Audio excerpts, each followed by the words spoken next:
waktu malam. Waktu nanti di waktu.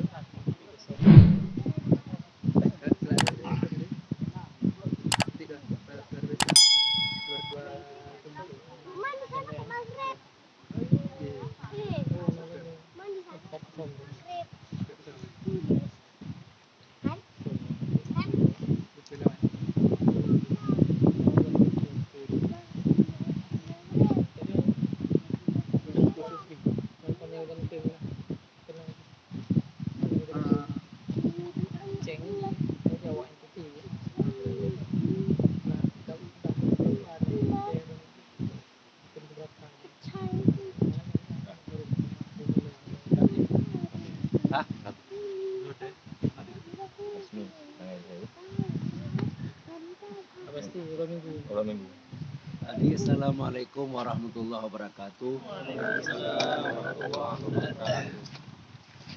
Tunggu-tunggu saudara sekalian yang Allah muliakan.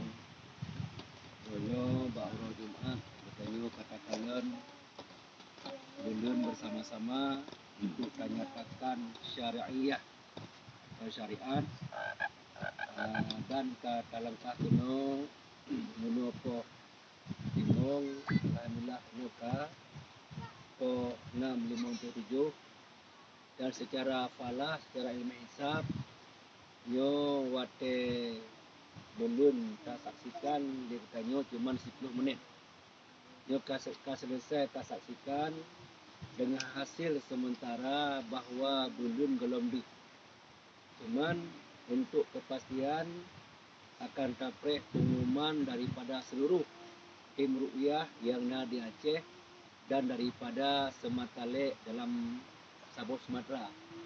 Maka tasabah sihat mungkin Sabah Sumatera di Lampung atau di Jambi atau di Pekanbaru mungkin tu maka akan tahu umumkan kembali untuk ba'da maghrib.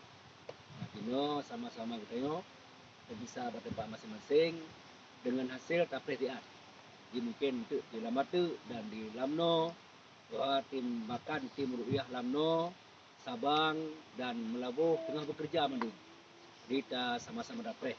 Demikianlah. Assalamualaikum warahmatullahi wabarakatuh. Waalaikumsalam warahmatullahi wabarakatuh.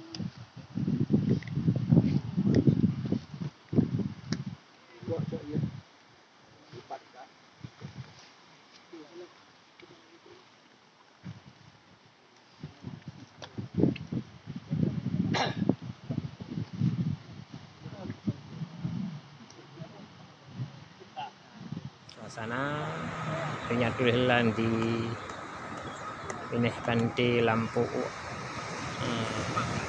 Duknga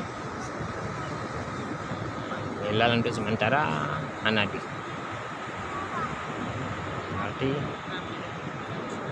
ikmal bulan Sya'ban 20 sehingga puasa coba poro Ahad